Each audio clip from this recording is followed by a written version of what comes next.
الله أكبر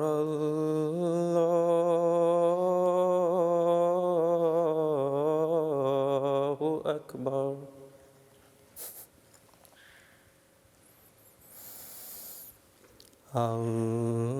الله أكبر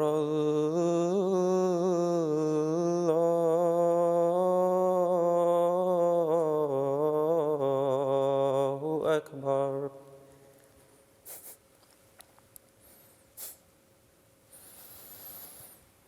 أشهد أن لا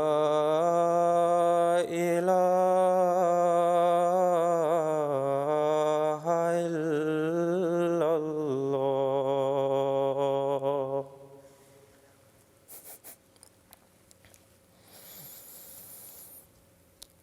أشهد أن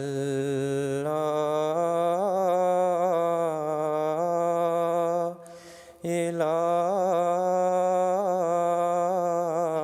إله إلا الله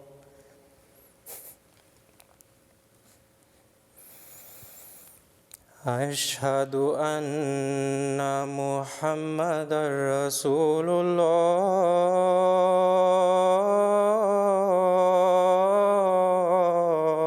الله أشهد أن محمدًا رسول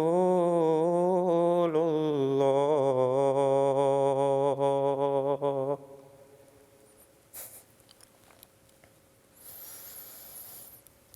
حي على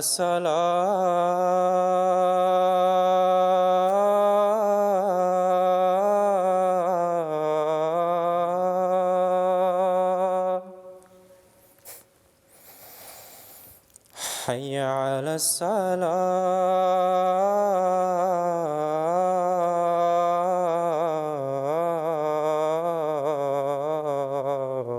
الصلاة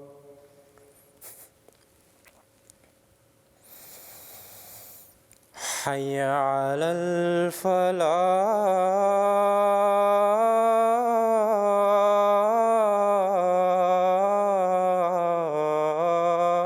الفلاح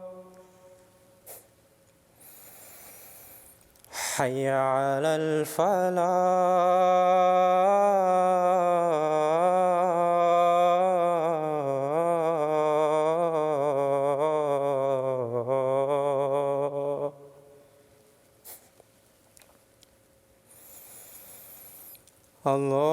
الله أكبر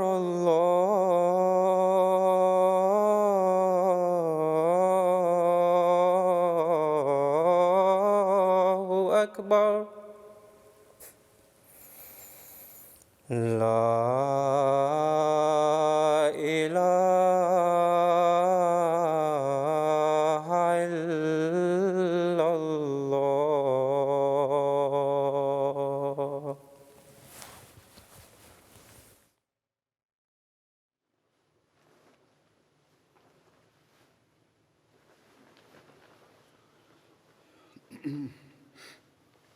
السلام علیکم ورحمۃ اللہ۔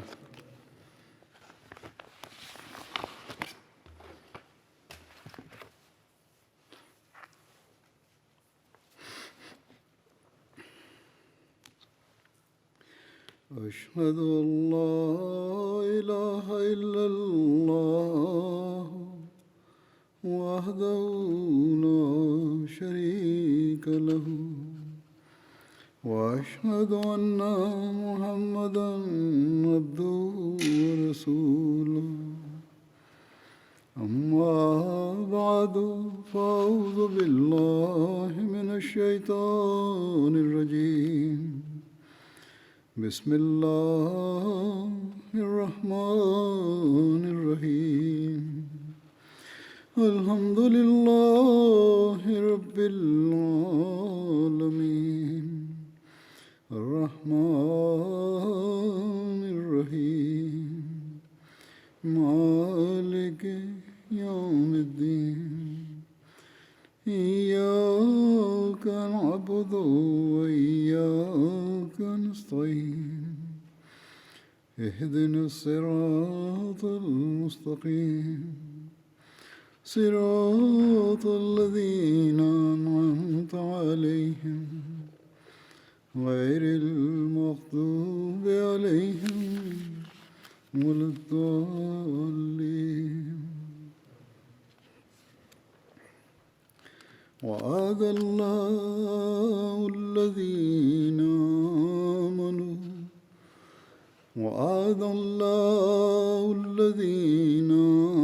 آمنوا منكم وعملوا الصالحات ليستخلفنهم في الأرض كما استخلف الذين من قبلهم ولا يمكنن لهم دينهم الذي ارتضى لهم ولا يبدلنهم من بعد خوفهم أمنا يعبدونني لا يشركون بي شيئا ومن كفر بعد ذلك فأولئك هم الفاسقون.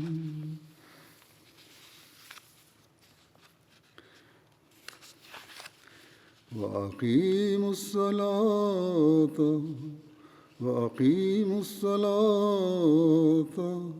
وآتوا الزكاة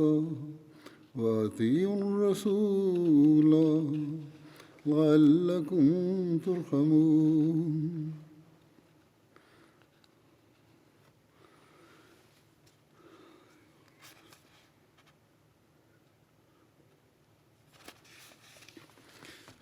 ان آیات کا ترجمہ ہے کہ تم میں سے جو لوگ ایمان لائے اور نیک اعمال بجا لائے ان سے اللہ نے پختہ وعدہ کیا ہے کہ انہیں ضرور زمین میں خلیفہ بنائے گا جیسا کہ اس نے ان سے پہلے لوگوں کو خلیفہ بنایا اور ان کے لیے ان کے دین کو جو اس نے ان کے لیے پسند کیا ضرور تمکنت عطا کرے گا اور ان کی خوف کی حالت کے بعد ضرور انہیں امن کی حالت میں بدل دے گا. وہ میری عبادت کریں گے، میرے ساتھ کسی کو شریک نہیں ٹھہرائیں گے، اور جو اس کے بعد بھی ناشکری کرے تو یہی وہ لوگ ہیں جو نافرمان ہیں. اور نماز کو قائم کرو اور زکوٰۃ ادا کرو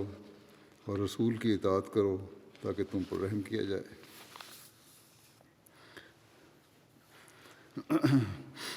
کل 27 مئی تھی جسے ہم یوم خلافت کے نام سے یاد رکھتے ہیں. یوم خلافت کی مناسبت اور حوالے سے جماعت میں جلسے منعقد ہوتے ہیں تاکہ جماعت کی تاریخ اور خلافت کے حوالے سے اپنی ذمہ داریوں سے ہم واقف رہیں. اور خلافت کی بیعت میں آنے کے بعد ان ذمہ داریوں کو ادا کرنے والے بنیں تاکہ اللہ تعالیٰ کے فضلوں کے وارث بنتے رہیں. اللہ تعالیٰ نے ہم پر جو احسان کیا ہے کہ ہم نے اس زمانے میں اللہ تعالیٰ کے بھیجے ہوئے فرستادے کو مانا جو اسلام کی حقیقی تعلیم کے بتانے کے لیے ہم میں اس نے بھیجا، اور پھر اس کے بعد خلافت کی بیعت میں آئے تاکہ اس تعلیم کو اپنے اوپر بھی لاگو کریں جو حضرت مسیح موعود علیہ السلام نے ہمیں بتائی، اور آگے دنیا میں پھیلاتے بھی چلے جائیں. بس خلافت احمدیہ سے منسلک ہونا ہر احمدی پر بہت بڑی ذمہ داری ڈالتا ہے. تبھی ہم اگر ہم اس ذمہ داری کو ادا کریں گے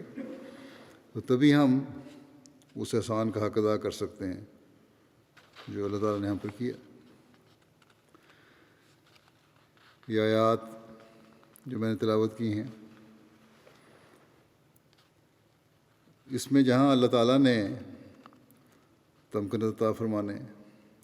خوف کی حالت کو امن میں آنے کا وعدہ کیا ہے، وہاں یہ وعدہ اس شرط کے ساتھ ہے کہ مضبوط ایمان والے ہو، نیک اعمال بجا لانے والے بنو، عبادت کا حق ادا کرنے والے ہو، اللہ کے ساتھ کسی کو شریک ٹھہرانے والے نہ ہو، کسی بھی قسم کا شرک کا پہلو تمہارے اندر نہ ہو، اور ان چیزوں کے حاصل کرنے کے لیے اللہ تعالیٰ کی عبادت اور نماز بہت ضروری ہے۔ جو اللہ تعالیٰ نے عبادت کا طریقہ بتایا ہے نماز، ان نمازوں کی ادائیگی کرنے والے بنو۔ اللہ کی راہ میں خرچ کرنا بہت ضروری ہے، اللہ کی راہ میں خرچ کرنے والے بنو، اور رسول کی اطاعت انتہائی ضروری ہے، ان کے حق و حکم کو ماننے والے بنو۔ بس یہ باتیں جب ہم یاد رکھیں گے اور اپنی زندگیوں کو اس کے مطابق ڈھالنے کی کوشش کریں گے، اپنے عہد جو ہم نے کیا ہے کہ دین کو دنیا پر مقدم رکھیں گے، اس پر حقیقی روح کے ساتھ عمل کرنے کی کوشش کریں گے، تو پھر ہی ہم اللہ تعالیٰ کے ان انعاموں سے حصہ لینے والے ہوں گے جس کا وعدہ اللہ تعالیٰ نے فرمایا ہے، اور خلافت کے انعام سے حقیقی فیض پانے والے تبھی ہم ہوں گے۔ بس یہ آیت مومنوں کے لیے ایک بہت بڑی خوشخبری ہے، لیکن ساتھ ہی ہمارے لیے فکر کا مقام بھی ہے، کیونکہ جو شرائط ہیں اگر اس پر پورا نہیں اتر رہے تو پھر اس انعام سے حقیقی طور پر فیض نہیں پا سکتے۔ اگر نماز، زکوٰۃ، حقوق اللہ کی ادائیگی نہیں، حقوق العباد کی ادائیگی نہیں، تو پھر جیسا کہ ذکر ہوا اللہ تعالیٰ کے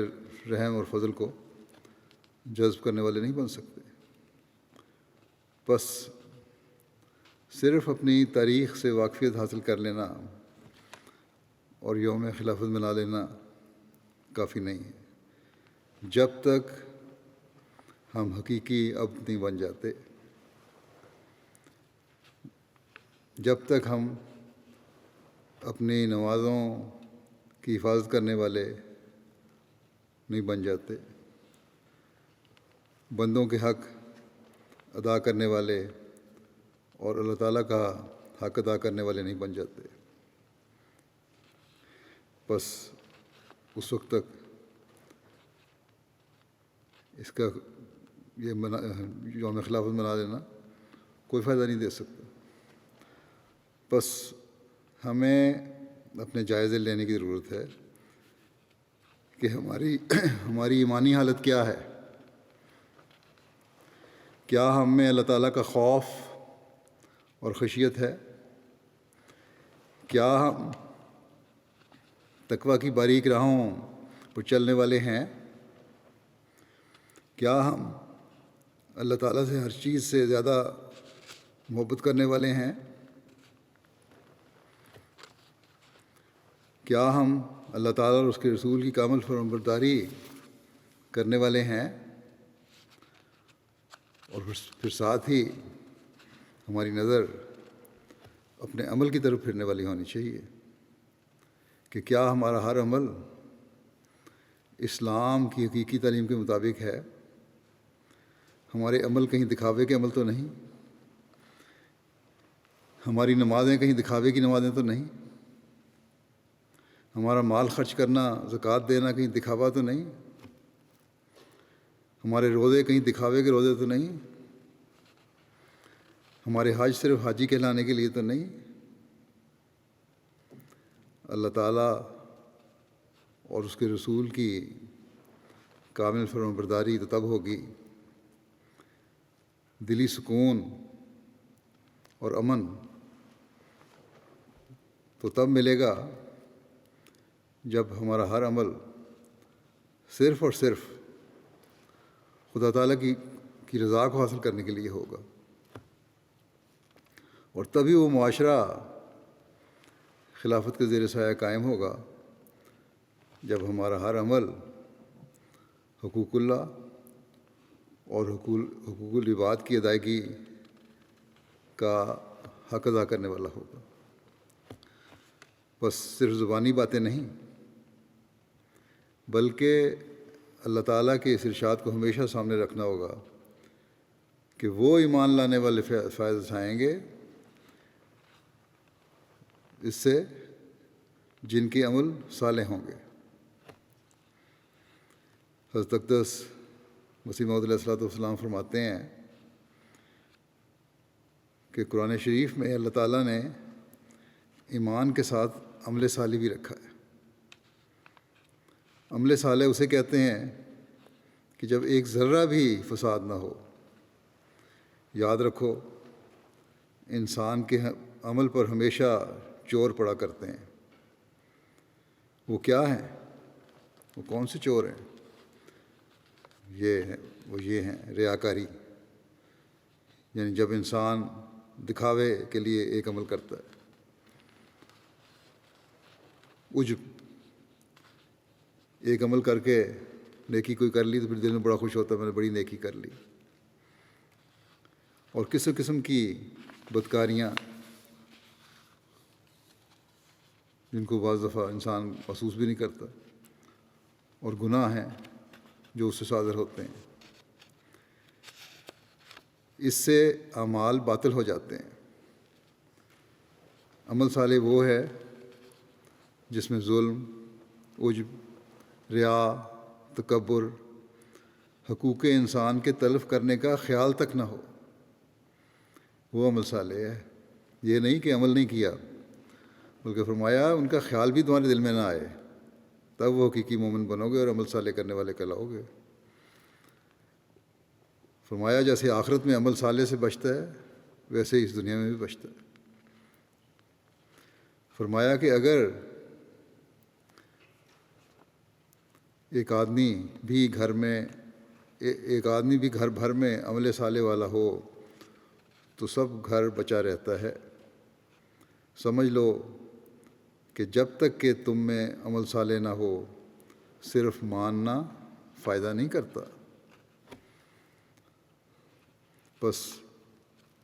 ایمان کے ساتھ عمل صالح انتہائی ضروری شرط ہے۔ پھر فرمایا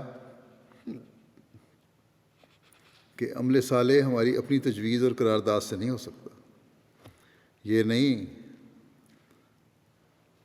کہ ہم یہ کہتے ہیں کہ عمل صالح ہے۔ اصل میں اعمال صالحہ وہ ہیں جس میں کسی نوع کا کوئی فساد نہ ہو، کیونکہ صالح فساد کی ضد ہے۔ جیسے غذا طیب اس وقت ہوتی ہے کہ وہ نہ کچی ہو نہ سڑی ہوئی ہو، اور نہ کسی ادنیٰ درجے کی جنس کی ہو، بلکہ ایسی ہو جو فوراً جزو بدن ہو جانے والی ہو، جسم کا حصہ بن جائے۔ وہ غذا طیب ہے جس میں کسی قسم کی کمی نہ ہو۔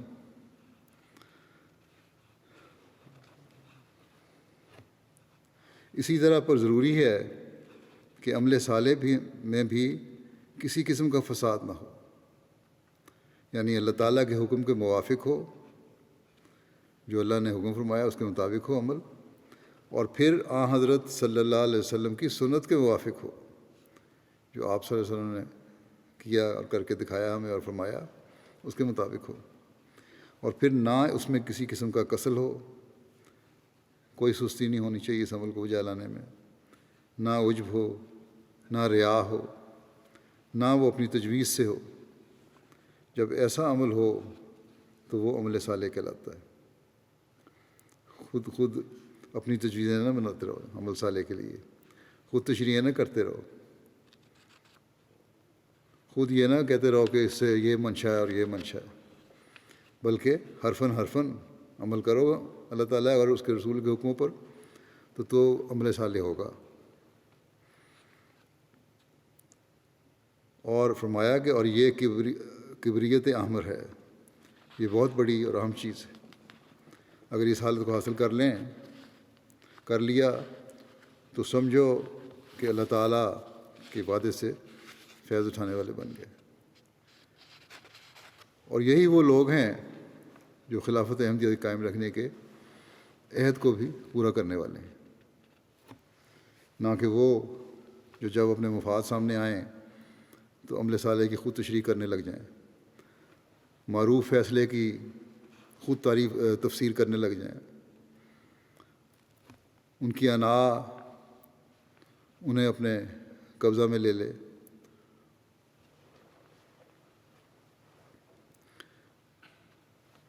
ایسے لوگ جو ہے انہیں ان کا خلافت سے جڑنے کا اعلان کچھ فائدہ نہیں دے سکتا، بے شک وہ کہتے رہے ہم خلافت سے جڑے ہوئے ہیں۔ جو خالص ہو کر خلافت کے مطیع اور فرمانبردار ہوں گے، یہی لوگ حقیقی رنگ میں خلافت سے وفا کا تعلق رکھنے والے ہیں۔ خلافت کی حفاظت کرنے والے ہیں، اور خلافت ان کی حفاظت کرنے والی ہے۔ خلیفہ وقت کی دعائیں ان کے ساتھ ہوں گی، ان کی تکلیفیں خلیفہ وقت کو ان کے لیے دعائیں کرنے کی طرف متوجہ کرنے والی ہوں گی۔ یہ اعمال صالحہ بجا لانے والی ہیں جن کا خلافت سے رشتہ اور خلافت کا ان سے رشتہ خدا تعالیٰ کی رضا کی خاطر۔ بس یہ وہ حقیقی خلافت جس میں جماعت اور خلیفہ وقت کا یہ وہ حقیقی خلافت ہے جس میں جماعت اور خلیفہ وقت کا تعلق خدا تعالیٰ کی رضا کے حصول کے لیے ہے، اور یہی وہ خلافت ہے جو تمکنت اور امن کا باعث ہے۔ یہی وہ افراد اور خلیفہ وقت کا تعلق ہے جو دونوں کو اللہ تعالیٰ کے فضلوں کو حاصل کرنے والا بناتا ہے۔ دوسرے مسلمان خلافت قائم کرنا چاہتے ہیں لیکن دنیاوی ہیلوں سے، دنیاوی تدبیروں سے، اور یہ ہیلے اور تدبیریں انہیں کبھی فائدہ نہیں دے سکتے، اور نہ اس طرح خلافت قائم ہو سکتی۔ جتنا چاہے یہ کوشش کر لیں، اب خلافت اسی طرح جاری رہنی ہے جس طرح اللہ تعالیٰ نے فیصلہ فرما دیا ہے۔ بس جہاں اس بات سے ہمارے اندر شکر گزاری کے جذبات پیدا ہونے چاہیے اور اللہ تعالیٰ کے آگے جھکنے والا ہونا چاہیے کہ اس نے ہمیں خلافت کی نعمت سے نوازا ہے، وہاں ہمیں ہر وقت اللہ تعالیٰ کا خوف دل میں رکھتے ہوئے اپنے اعمال پر ہر وقت نظر رکھنے کی ضرورت ہے کہ کیا یہ اللہ تعالیٰ اور اس کے رسول کے حکموں کے مطابق ہیں، کیا ہمارے حقوق اللہ کی ادائیگی اور حقوق العباد کی ادائیگی کے معیار اللہ تعالیٰ کے بتائے ہوئے معیار کے مطابق ہیں۔ بس ہر احمدی کا ہر لمحہ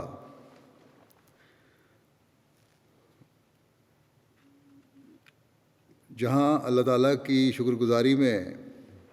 گزرنا چاہیے کہ اس نے ہمیں خلافت کی نعمت سے نوازا ہے، وہاں اپنے جائزے لیتے ہوئے بھی گزرنا چاہیے کہ کیا اللہ تعالیٰ کے حکموں کی تعمیل ہم کر رہے ہیں۔ اور جب اس سوچ کے ساتھ زندگی گزاریں گے اور پھر اپنے عملوں کو بھی اس کے مطابق کریں گے اور خلافت کے قائم رہنے کے لیے دعائیں بھی کر رہے ہوں گے، تو پھر اللہ تعالیٰ کے انعاموں کے وارث بھی بنتے چلے جائیں گے۔ یہی حضرت مسیح موعود علیہ الصلوۃ والسلام نے ہمیں بتایا ہے کہ اللہ تعالیٰ نے آپ کو تسلی بھی دی ہے کہ خلافت کا نظام جاری رہے گا، اور اللہ تعالیٰ نے آپ کو جو خوشخبریاں دی ہیں وہ ضرور پوری ہوں گی اگر ہم ان شرائط کو پورا کرنے والے ہیں۔ چنانچہ رسالہ الوصیت میں آپ نے خلافت کے نظام کے بارے میں بڑی تفصیل سے ذکر فرمایا ہے۔ آپ فرماتے ہیں کہ یہ خدا تعالیٰ کی سنت ہے، اور جب سے کہ اس نے انسان کو زمین میں پیدا کیا ہمیشہ اس سنت کو ظاہر کرتا رہا ہے کہ وہ اپنے نبیوں اور رسولوں کی مدد کرتا ہے اور ان کو غلبہ دیتا ہے، جیسا کہ فرماتا ہے کتب اللہ لا اغلبن انا ورسلی، خدا نے لکھ رکھا ہے کہ وہ اور اس کے نبی غالب رہیں گے۔ اور غلبے سے مراد یہ ہے کہ جیسا کہ رسولوں اور نبیوں کا یہ منشا ہوتا ہے کہ خدا کی حجت زمین پر پوری ہو جائے اور اس کا مقابلہ کوئی نہ کر سکے، اسی طرح خدا تعالیٰ قوی نشانوں کے ساتھ ان کی سچائی ظاہر کر دیتا ہے، اور جس راست بازی کو وہ دنیا میں پھیلانا چاہتے ہیں اس کی تخم ریزی انہی کے ہاتھ سے کر دیتا ہے، لیکن اس کی پوری تکمیل ان کے ہاتھ سے نہیں کرتا، بلکہ ایسے وقت میں ان کو وفات دے کر جو بظاہر ایک ناکامی کا خوف اپنے ساتھ رکھتا ہے مخالفوں کو ہنسی اور ٹھٹھے اور تان اور تشنیع کا موقع دے دیتا ہے، اور جب وہ ہنسی ٹھٹھا کر چکتے ہیں تو پھر ایک دوسرا ہاتھ اپنی قدرت کا دکھاتا ہے اور ایسے اسباب پیدا کر دیتا ہے جن کے ذریعے سے وہ مقاصد جو کسی قدر ناتمام رہ گئے تھے اپنے کمال کو پہنچتے ہیں۔ ہم دیکھتے ہیں کہ جہاں حضرت مسیح علیہ والسلام کے وصال نے ہر احمدی کو ہلا کر رکھ دیا، وہاں غیروں نے بھی خوشی کی بڑے شادیانے بجائے۔ آپ کی وفات پر ایسی ہرزہ سرائیاں کی گئیں کہ انسانیت کو ان کے بارے میں سن کر شرم آتی ہے۔ وہ بےہودہ گوئیاں کی گئیں کہ انسان حیران ہوتا ہے کہ اللہ اور رسول کے نام لینے والے اس حد تک بھی گر سکتے ہیں۔ یہ تمام بےہودہ گوئی تو مجھے بیان کرنے کی ضرورت نہیں ہے، لیکن ان کی بعض دوسری کوششوں کا ذکر کر دیتا ہوں کہ کس طرح انہوں نے کوشش کی آپ کے وصال کے بعد کہ جماعت کو ختم کیا جائے۔ جماعت کے شرادے کے بکھرنے کے بارے میں اور احمدیوں کو احمدیت سے طائب ہونے کے بارے میں جھوٹی خبریں کس طرح پھیلائیں انہوں نے۔ مثلاً پیر جماعت علی شاہ کے مریدوں نے کہا کہ مرزائی طائب ہو کر بیعت کر رہے ہیں، یعنی احمدیت سے توبہ کر کے حضرت مسیح علیہ السلام کی وفات کے بعد اب ان کے اندر شامل ہو رہے ہیں۔ خواجہ حسن نظامی صاحب احمدیوں کو مشورہ دیتے ہیں، یہ کہتے ہیں کہ اب مرزا صاحب کے دعویٰ مسیحیت اور مہدویت سے صاف انکار کر دیں احمدی، ورنہ اندیشہ ہے کہ مرزا صاحب جیسے سمجھدار اور منتظم شخص کی عدم موجودگی کے سبب احمدی جماعت مخالفین کی شورش کو برداشت نہ کر سکے گی اور اس کا شیرازہ بکھر جائے گا۔ بڑے سیاسی انداز میں اپنی طرف سے بڑی نرم زبان میں یہ مشورہ دے رہے ہیں۔ یہ صاحب سنجیدہ طبع تھے بظاہر، انہوں نے بڑے سادہ بن کر اور ہمدرد بن کر احمدیوں کو مشورہ دیا ہے کہ مرزا صاحب تو فوت ہو گئے، اب تمہیں کوئی نہیں سنبھال سکتا، اس لیے چھوڑو احمدیت کو اور آؤ اور ہمارے ساتھ شامل ہو جاؤ۔ لیکن ان کو نہیں پتہ تھا، ان کی آنکھ ان وعدوں کی شان کو نہیں دیکھ سکتی تھی جو اللہ تعالیٰ نے حضرت مسیح علیہ السلام سے کیے تھے کہ میں تیرے ساتھ اور تیرے پیاروں کے ساتھ ہوں۔ آپ کو فرمایا الہام اللہ تعالیٰ نے، آپ سے اللہ تعالیٰ نے وعدہ فرما کر تسلی دی تھی کہ آپ کے بعد آپ کی خلافت کا سلسلہ شروع ہوگا، اور جو وعدے اور پیش گوئیاں ہیں ضرور پوری ہوں گی۔ آپ نے وعدے فرمایا کہ یہ نبیوں کی جماعت دوسری قدرت کو بھی دیکھتی ہے۔ یہاں یہ نبی کی مثال دے کر یہ ان لوگوں کو بھی جواب دے دیا جو بعض لوگ کمزور طبع احمدی بعض دفعہ جھجکتے ہیں یہ کہتے ہوئے کہ حضرت مسیح علیہ السلام نبی تھے. یہاں اس کا بھی جواب آ گیا کہ خود آپ نے فرما دیا کہ میری جماعت نبی کی جماعت ہے اور میں نبی ہوں. اور یہ آپ نے فرمایا کہ نبیوں کی جماعت دوسری قدرت کو بھی دیکھتی ہے، اور یہی تم لوگ بھی دیکھو گے جو ایمان پر قائم رہو گے اور عمل صالح کرو گے. چنانچہ آپ قدرت ثانیہ کے جاری رکھنے کے بارے میں فرماتے ہیں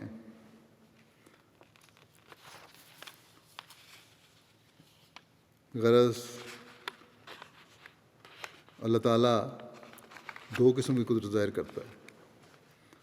اول خود نبیوں کے ہاتھ سے اپنی قدرت کا ہاتھ دکھاتا ہے. دوسرے ایسے وقت میں جب نبی کی وفات کے بعد مشکلات کا سامنا پیدا ہو جاتا ہے اور دشمن زور میں آ جاتے ہیں اور خیال کرتے ہیں کہ اب کام بگڑ گیا اور یقین کر لیتے ہیں کہ اب یہ جماعت نابود ہو جائے گی، اور خود جماعت کے لوگ بھی تردد میں پڑ جاتے ہیں اور ان کی کمریں ٹوٹ جاتی ہیں اور کئی بدقسمت مرتد ہونے کی راہیں اختیار کر لیتے ہیں. تب خدا تعالیٰ دوسری مرتبہ اپنی زبردست قدرت ظاہر کرتا ہے اور گرتی ہوئی جماعت کو سنبھال لیتا ہے. بس وہ جو اخیر تک صبر کرتا ہے خدا تعالیٰ کے اس معجزے کو دیکھتا ہے، جیسا کہ حضرت ابوبکر صدیق کے وقت میں ہوا، جب کہ حضرت صلی اللہ علیہ وسلم کی موت ایک بے وقت موت سمجھی گئی اور بہت سے بادیہ نشین نادان مرتد ہو گئے اور صحابہ بھی مارے غم کے دیوانے کی طرح ہو گئے. تب خدا تعالیٰ نے حضرت ابوبکر صدیق کو کھڑا کر کے دوبارہ اپنی قدرت کا نمونہ دکھایا اور اسلام کو نابود ہوتے ہوتے تھام لیا اور اس وعدے کو پورا کیا جو فرمایا تھا وَلَا يُمَكِّنَنَّ لَهُمْ دِينَهُمُ الَّذِي ارْتَضَىٰ لَهُمْ وَلَا يُبَدِّلَنَّهُمْ مِن بَعْدِ خَوْفِهِمْ أَمْنًا، یعنی خوف کے بعد پھر ہم ان کے پیر جما دیں گے.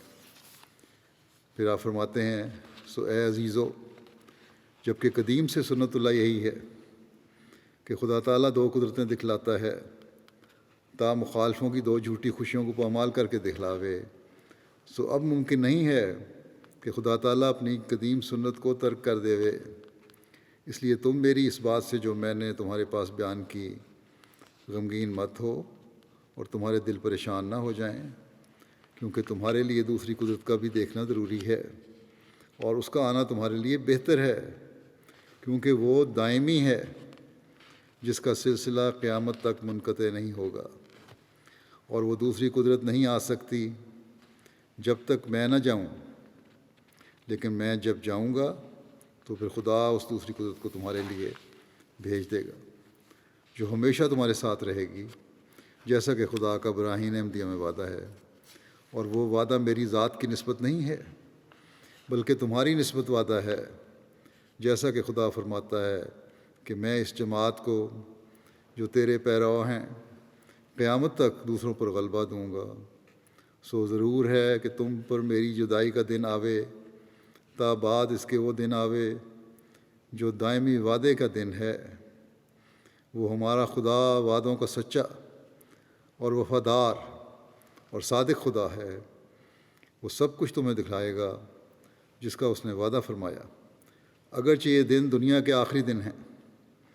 اور بہت بلائیں ہیں جن کے نزول کا وقت ہے،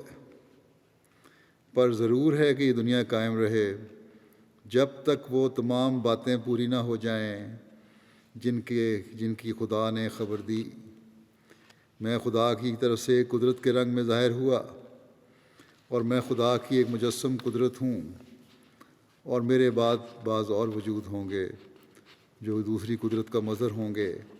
سو تم خدا کی قدرت ثانی کے انتظار میں اکٹھے ہو کر دعا کرتے رہو. سو ہم حضرت مسیح علیہ السلام کی پیش گوئی کے مطابق اور اللہ تعالیٰ نے جو آپ سے وعدہ کیا تھا اس کے مطابق گزشتہ 113 سال سے اللہ تعالیٰ کے فضلوں کو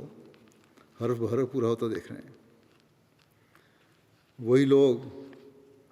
جو حضرت مسیح علیہ الصلوۃ والسلام کی وفات پر کہتے تھے کہ ان کا سر کٹ گیا ہے اور اب صرف ان کے پاس کچھ نہیں رہا. حضرت خلیفۃ المسیح کچھ تو میں نے پہلے باتیں بیان کی کہ چھوڑ دیں، اب سنبھال کوئی نہیں سکے گا ان کو. پھر حضرت خلیفۃ المسیح اول کے بارے میں اخبار گرزن لکھا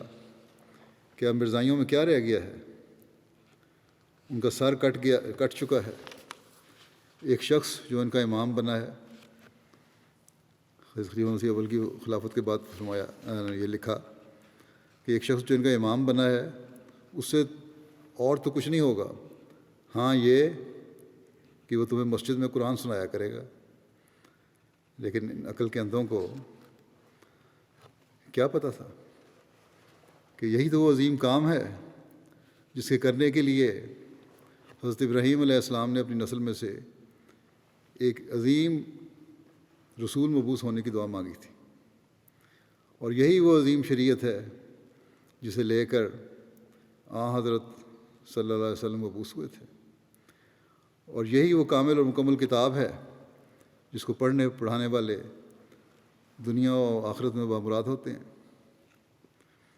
یہی تو وہ کتاب ہے جس کی تعلیم کو پھیلانے کے لیے حضرت مسیح علیہ الصلوۃ والسلام مبعوث ہوئے تھے. اور یہی کام ہے جسے کرنے کے لیے خلافت کا نظام جاری ہوا ہے. بہرحال ان کی بات سن کر حضرت خلیفۃ المسیح اول نے فرمایا کہ خدا کرے کہ یہی ہو کہ میں تمہیں قرآن ہی سنایا کروں. یہ کام تو آپ نے کیا حضرت خلیفۃ المسیح اول نے، اور خوب کیا. لیکن دشمن کا جو یہ خیال تھا کہ اب جماعت میں انتظامی کمزوریاں پیدا ہو جائیں گی اور اس کا شرارہ بکھر جائے گا، اس کے دیکھنے بھی انہیں حسرت ہی رہی. حضرت خلیفۃ المسیح اول نے منافقین اور انجمن کے بعض عمائدین کے فتنوں کو اس سختی سے دبایا کہ کسی کو جرت نہیں ہوئی کہ کسی قسم کا شر پیدا کر سکے. آپ نے اپنی خلافت کی پہلی تقریر میں فرمایا کہ اب تمہاری طبیعتوں کا رخ خواہ کسی طرف ہو، تمہیں میرے احکام کی تعمیل کرنی ہوگی. پھر آپ نے ایک موقع پر مسجد مبارک میں بڑے جلالی رنگ میں تقریر کرتے ہوئے فرمایا کہ تم نے اپنے عمل سے مجھے اتنا دکھ دیا ہے کہ میں اس حصہ مسجد میں بھی کھڑا نہیں ہوا جو تم لوگوں کا بنایا ہوا ہے، بلکہ میں اپنے مرزا کی مسجد میں کھڑا ہوا ہوں. یعنی وہ حصہ مسجد جو حضرت مسیح علیہ السلام کی وقت میں ابتدا میں بنا ہوا تھا، آپ وہاں کھڑے تھے، نہ کہ اس حصے میں جو بعد میں جس کی ایکسٹینشن ہوئی جماعت کے چندوں سے. آپ نے فرمایا کہ میں تو وہاں بھی نہیں کھڑا ہوتا، میں تو اصل حصہ مسجد میں کھڑا ہوں جو مسیح علیہ السلام کے زمانے کا بنا ہوا ہے، یا آپ کے ابتدا میں تھا، بات کی ایکسٹینشن نہیں تھی. اور فرمایا کہ میرا فیصلہ ہے کہ قوم اور انجمن دونوں کا خلیفہ مطاع ہے، اور یہ دونوں خادم ہیں، یعنی انجمن بھی اور ماننے والے بھی، یہ سب خادم ہیں. انجمن مشیر ہے، ہاں مشیر کے طور پر انجمن سے مشورہ لیا جاتا ہے اور ضروری بھی چیز ہوتا ہے یہ مشورہ. اسی طرح یہ بھی فرمایا کہ جس نے یہ لکھا ہے کہ خلیفہ کا کام بیعت لینا ہے، اصل حاکم انجمن ہے، وہ توبہ کرے. خدا نے مجھے خبر دی ہے کہ اگر اس جماعت میں سے کوئی تجھے چھوڑ کر مرتد ہو جائے گا تو میں اس کے بدلے تجھے ایک جماعت دوں گا. پھر فرمایا کہ کہا جاتا ہے کہ خلیفہ کا کام صرف نماز پڑھانا یا نکاح پڑھا دینا یا پھر بیعت لے لینا ہے. یہ کام تو ایک ملا بھی کر سکتا ہے، اس کے لیے خلیفہ کی کیا ضرورت ہے؟ اس لیے کسی خلیفہ کی ضرورت نہیں. فرمایا کہ اس کے لیے تو کسی خلیفہ کی ضرورت نہیں، اور میں اس قسم کی بیعت پر تھوکتا بھی نہیں کہ اس طرح کی بیعت لوں. بیعت وہی ہے جس میں کامل اطاعت کی جائے اور جس میں خلیفہ کے کسی ایک حکم سے بھی انحراف نہ کیا جائے. بس اس خطاب نے جہاں منافقین کے منصوبے ناکام و نامراد کر دیے، وہاں مخالفین کے منہ بھی بند کر دیے. اور جس شخص کو بوڑھا کمزور شخص سمجھتے تھے، وہ جب خدا تعالیٰ کی تائید سے بولا تو ایسا بولا کہ سب جھاگ کی طرح بیٹھ گئے۔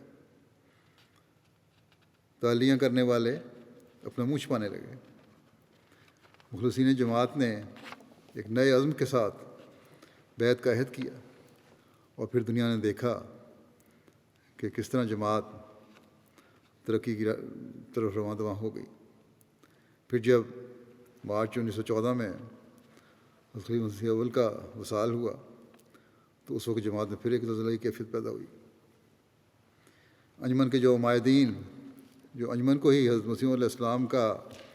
اصل جانشین منوانے پر تلے ہوئے تھے اور حضرت خلیفۃ مسیح اول کی وجہ سے خاموش ہو گئے تھے، پھر سر اٹھانے لگے۔ اسی طرح منافقین نے بھی سر اٹھانے کی کوشش کی، لیکن پھر اللہ تعالیٰ کی مدد اور نصرت کا ہاتھ حضرت مسیح علیہ السلام کی سے کیے ہوئے وعدے کے مطابق خلافت کے منصب کو سنبھالنے کا ذریعہ بنا۔ انجمن کے عمائدین کو خطرہ تھا کہ جماعت حضرت مرزا بشیر الدین محمود احمد کو اگلا خلیفہ منتخب کر لے گی، اس لیے انہوں نے بہت کوشش کی کہ خلیفہ نہ ہو، کسی طرح یہ بات ٹل جائے، چاہے کچھ عرصے کے لیے ہی صحیح۔ حضرت مرزا بشیر الدین محمود احمد نے صاف کہا کہ خلیفہ تو بہرحال ہونا چاہیے، لیکن ساتھ ہی یہ بھی میں وعدے کر دیتا ہوں کہ مجھے کوئی شوق نہیں کہ میں خلیفہ بنوں، تم جسے چاہو خلیفہ بنا لو، میں اور میرا پورا خاندان اس کی سچے دل سے بیعت کر لیں گے۔ لیکن یہ لوگ جو اپنے آپ کو عقل کل سمجھتے تھے اور ان کو خطرہ بھی تھا کہ فیصلہ تو ان کے حق میں ہی ہونا ہے، جو صرف اقتدار چاہنے والے تھے، وہ یہ بات نہیں مانے۔ خلیفہ ثانی حضرت مرزا بشیر الدین محمود احمد نے جب کہا کہ میں کسی کی بھی بیعت کرنے کو تیار ہوں، تم جس کو مقرر کرو، لیکن خلیفہ بہرحال ہونا چاہیے، وہ یہ بات نہیں مانے۔ بہرحال پھر حضرت مسیح علیہ السلام کی وصیت کے مطابق مومنین کی جماعت مسجد نور میں اکٹھی ہوئی، اور یہ تقریباً 2000 یا زیادہ لوگ ہوں گے کم و بیش، سب نے حضرت مرزا بشیر الدین محمود احمد کو اپنا خلیفہ منتخب کر لیا، اور لوگ ایک دوسرے کے سروں پر سے پھلانگتے ہوئے بیعت کے لیے آگے بڑھ رہے تھے۔ دیکھنے والے لکھتے ہیں کہ لگتا تھا کہ فرشتے لوگوں کو پکڑ پکڑ کر اللہ تعالیٰ کے اس انتخاب کی بیعت میں لا رہے ہیں۔ آخر یہ سب کچھ دیکھ کر انجمن کے عمائدین چند لوگ جو تھے، بعض ان میں سے بڑے بڑے، انجمن کا تمام خزانہ لے کر وہاں سے غائب ہو گئے۔ لیکن دنیا نے دیکھا کہ کس طرح خلافت احمدیت کے ذریعے اللہ تعالیٰ نے جماعت کو تمکن عطا فرمائی۔ حضرت مسلم موعود خلیفۃ مسیح ثانی کا 52 سالہ دور خلافت اس بات کا گواہ ہے کہ وہ نوجوان جس کے سپرد اللہ تعالیٰ نے خلافت کی باغ ڈور کی، کس تیزی سے جماعت کو لے کر ترقی کی منزلوں پر قدم مارتے ہوئے بڑھتا چلا گیا۔ وہ لوگ جو انجمن کا خزانہ خالی کر کے گئے تھے اور یہ دعویٰ کرتے تھے کہ قادیان میں اب عیسائیوں کی حکومت ہوگی، آج ان کی نسلیں دیکھ رہی ہیں کہ خلافت احمدیہ کے ساتھ جو اللہ تعالیٰ کی تائیدات ہیں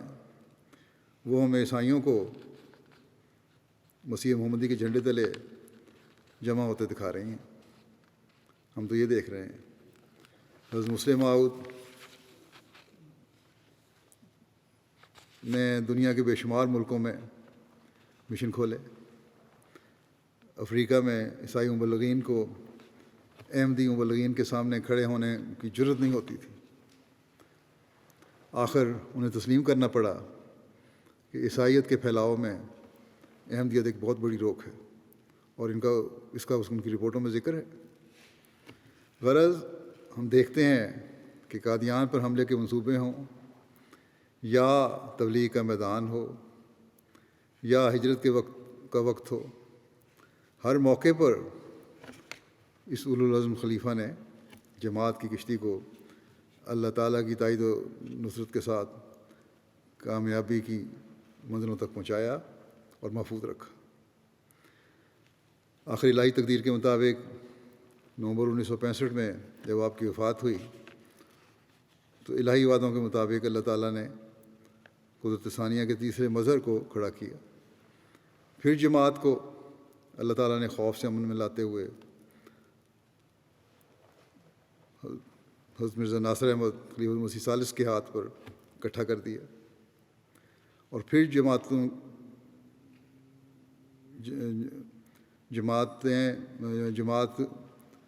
ترقی کی منزلوں پر قدم مارنے لگی۔ افریقہ میں اسکول اور ہسپتال کا جاری ہونے کا ایک نیا دور شروع ہوا۔ احمدیت کے افریقہ میں تعارف کا ایک نیا دور شروع ہوا۔ دنیا میں جماعت کا تعارف بڑھنے لگا۔ خلیفۃ المسیح ثالث کا افریقہ نے احمدیوں کے افریقہ کے بعد ممالک کا پہلا دورہ ہوا جس کے غیر معمولی اثرات نظر آنے لگے۔ کسی بھی خلیفہ کا یہ پہلا دورہ تھا جو خلیفۃ المسیح ثالث نے کیا افریقہ کے ممالک میں۔ 1974 میں حکومت وقت نے احمدیوں کے خلاف ایک سخت مہم چلا کر احمدیوں کے خلاف غیر مسلم ہونے کا قانون پاس کیا، تو خلافت کی ڈھال کے پیچھے اس خوفناک حملے سے بھی جماعت کامیاب ہو کر نکلی، اور دشمن کی جماعت کی ترقی کو روکنے کی کوشش ناکام و نامراد ہوئی۔ دشمن جو جماعت کے ہاتھوں میں کچھ کھول دینے کی باتیں کرتا تھا، اس کی خواہش خاک میں مل گئی، اور اللہ تعالیٰ نے مالی کشائش کے نئے نئے راستے کھول دیے۔ لوگوں کو، جماعت کے افراد کو جو معاشی لحاظ سے بالکل ہی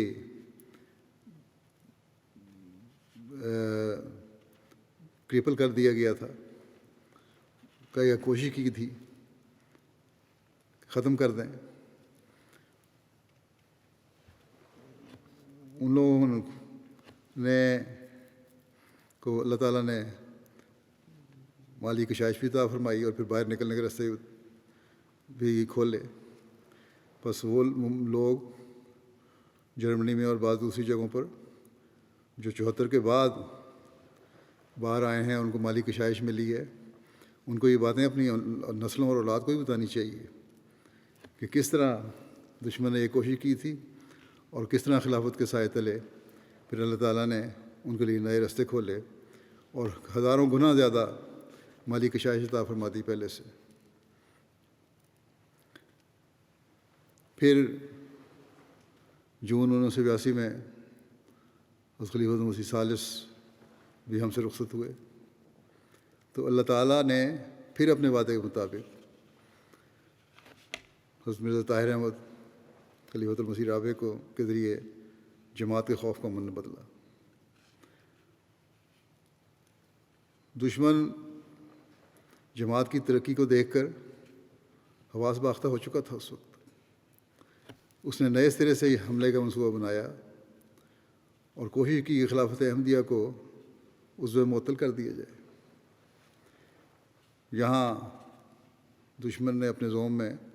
سر کاٹنے کی کوشش کی، لیکن ان جاہلوں اور عقل کے اندھوں کو کیا پتہ کہ خدا تعالیٰ کے منصوبے کیا ہیں۔ غیر معمولی تائید اور نصرت کے ساتھ اللہ تعالیٰ نے حضرت خلیفۃ المسیح رابع کی پاکستان سے ہجرت کروائی اور دشمن دیکھتا رہ گیا، اور پھر ہجرت کے بعد خلافت رابعہ میں ترقیات کا ایک نیا دور شروع ہوا، اور سیٹلائٹ کے ذریعے خلیفہ وقت اور احمدیت اور حقیقی اسلام کا پیغام احمدیوں کے گھروں کے ساتھ ساتھ غیروں کے گھروں میں اور ہر ملک میں پہنچنا شروع ہوا، اور تبلیغ کے نئے راستے کھلے، کئی ملکوں میں احمدیت کے پودے لگے، اور حقیقی اسلام کی تعلیم پھیلنی شروع ہوئی۔ قرآن کریم کی اشاعت پہلے سے بڑھ گئی، اس کے تراجم نئی زبانوں میں شروع ہوئے۔ پھر الہی تقدیر کے مطابق اپریل 2003 میں خلیفۃ مسیح رابع کا وصال ہوا، تو پھر جماعت کے لیے بہت بڑا دھچکا تھا، اور دشمن کے خیال میں ان کے لیے احمدیت کو ختم کرنے کا ایک بہت بہترین موقع تھا، لیکن اللہ تعالیٰ نے جو حضرت مسیح علیہ السلام سے وعدہ فرمایا ہے، اس نے ایک دفعہ پھر جماعت کو سنبھالا، اور ایسا سنبھالا کہ مخالف مولوی بھی کہنے لگے کہ باوجود اس کے کہ ہم تمہیں سچا نہیں سمجھتے، لیکن خدا تعالیٰ کی فعلی شہادت تمہارے ساتھ ہے، یہ ہم دیکھ رہے ہیں۔ لیکن اس کے باوجود، یہ ماننے کے باوجود کہ خدا تعالیٰ کی فعلی شہادت ہمارے ساتھ ہے، پھر بھی ماننے کو تیار نہیں۔ مومنین کی دعاؤں کو اللہ تعالیٰ نے سنا، اور خوف کی حالت کو امن میں بدل دیا، اور اسلام کی تاریخ میں حضرت مسیح علیہ السلام کے ذریعہ خلافت خامسہ کا دور شروع ہوا۔ اسلام کے ابتدائی دور میں اگر خلافت راشدہ 4 خلافتوں تک محدود تھی، تو وہ آن حضرت صلی اللہ علیہ وسلم کی پیشگوئی کے مطابق تھی، اور اب جو خلافت خامسہ کا دور حضرت مسیح علیہ السلام کے ذریعے سے شروع ہوا، تو یہ بھی آن حضرت صلی اللہ علیہ وسلم کی پیشگوئی کے مطابق ہے۔ حضرت مسیح علیہ السلام کی بعثت کے بعد جس طرح اسلام کی تاریخ میں بہت سے نئے باب کھلے ہیں، خلافت خامسہ بھی انہی کا ایک حصہ ہے۔ دشمن سمجھتا تھا کہ اب تو جماعت کی قیادت اتنے مضبوط ہاتھوں میں نہیں ہے، لیکن ان کو کیا پتہ کہ اصل ہاتھ تو خدا تعالیٰ کا ہاتھ ہے، جو جس کی تائید میں اور جس کے ساتھ ہو اسے مضبوط کر دیتا ہے۔ آج دشمن کی حسد کی آنکھ پہلے سے بڑھ کر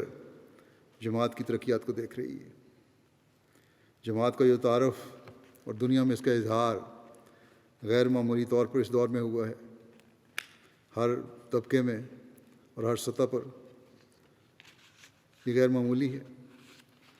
میں تو ایک بہت کمزور انسان ہوں، میری کسی خوبی کی وجہ سے یہ ترقی نہیں ہو رہی۔ دنیا کی حکومتوں کے سرکردہ لوگوں اور ایوانوں میں جماعت احمدیہ کا تعارف ہو رہا ہے، تو یہ صرف اور صرف خدا تعالیٰ کے فضلوں اور اس کے حضرت مسیح علیہ السلام سے کیے گئے وعدوں کی وجہ سے ہو رہا ہے، آن حضرت صلی اللہ علیہ وسلم کی پیشگوئی کے مطابق ہو رہا ہے۔ ہر روز اللہ تعالیٰ کے فضلوں کے نظارے ہم دیکھ رہے ہیں۔ اشاعت قرآن اور حضرت مسیح علیہ السلام کی کتب کا کام مختلف زبانوں میں بہت بڑھ چکا ہے۔ MT کے ذریعے سے دنیا کے تمام ممالک میں اسلام کا حقیقی پیغام پہنچ رہا ہے۔ پہلے ایک زبان میں تھا اور ایک چینل تھا، اس وقت MTA کے 8 مختلف چینل کام کر رہے ہیں دنیا میں۔ دنیا کے مختلف ممالک میں MTA اسٹوڈیو بن گئے ہیں، جہاں سے MTA جاری کا پروگرام جاری رہتے ہیں۔ اب ایک جگہ اسٹوڈیو نہیں، ہر جگہ بن چکے ہیں، کئی جگہ بن چکے ہیں، ہر جگہ تو نہیں لیکن کئی جگہ افریقہ میں بھی اور نارتھ امریکہ میں بھی اور یورپ میں بھی۔ اگر ہم اپنے وسائل کو دیکھیں تو یہ ممکن ہی نہیں ہے۔ سوشل میڈیا کے ذریعے بھی اسلام کا حقیقی پیغام پہنچ رہا ہے۔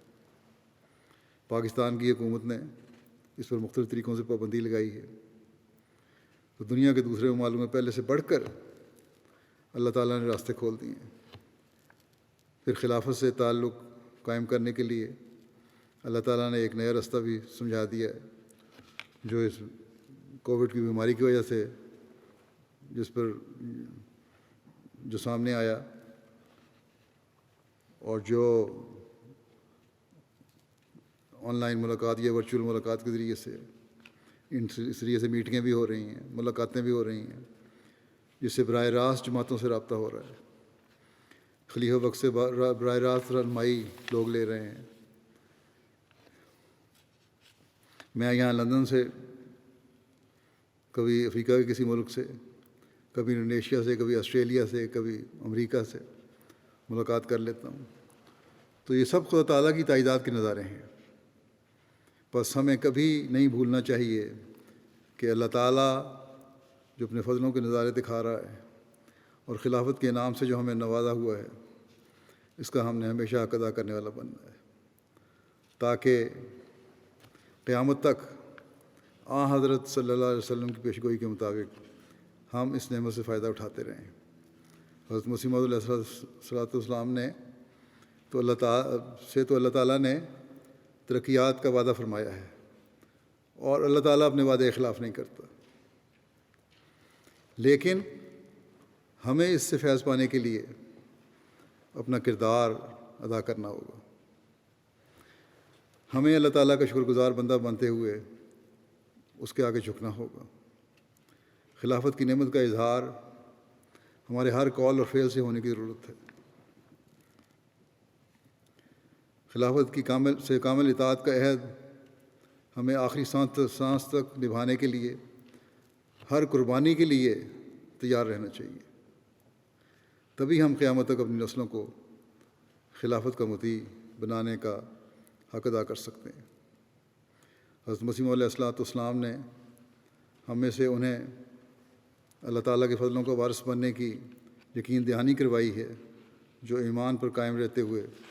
ہر قربانی کے لیے تیار رہیں گے۔ چنانچہ آپ فرماتے ہیں، یہ مت خیال کرو کہ خدا تمہیں ضائع کر دے گا،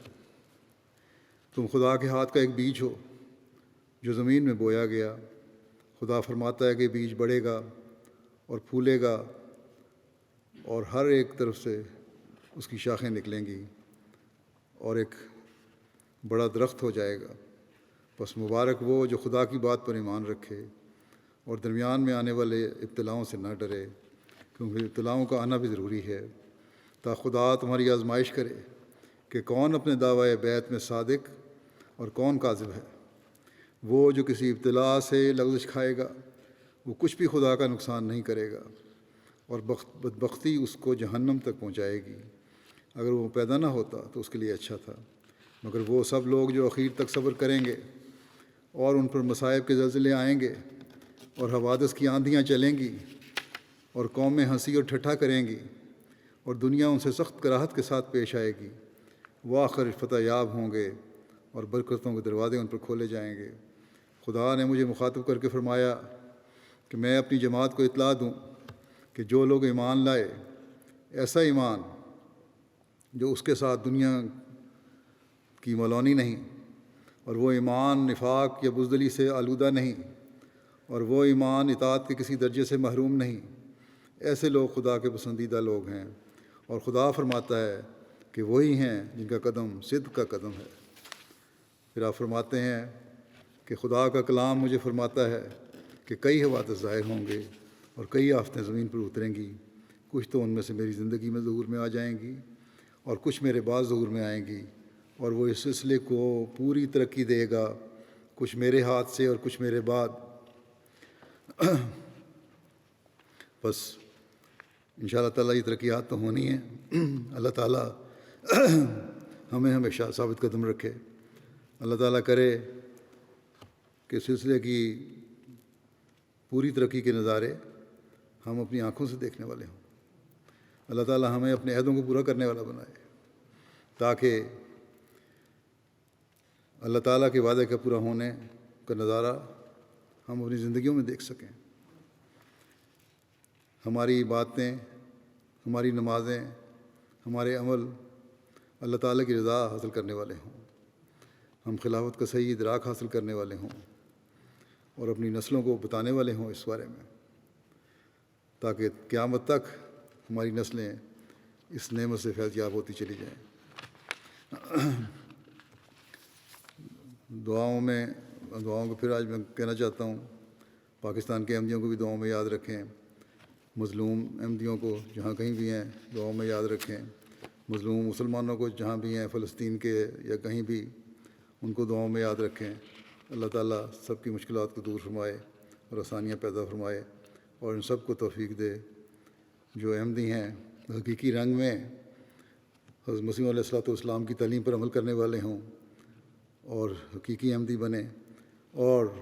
وہ مسلمان جو حضرت مسیح علیہ والسلام کو ابھی تک پہچان نہیں رہے، اللہ تعالیٰ انہیں پہچاننے اور بیت میں آنے کی توفیق عطا فرمائے، اور تمام دنیا میں ہم جلد از جلد اسلام کا جھنڈا حضرت محمد رسول اللہ صلی اللہ علیہ وسلم کا جھنڈا لہراتے ہوئے دیکھیں، اور تمام دنیا میں ہم توحید کو قائم ہوتا ہوا دیکھیں۔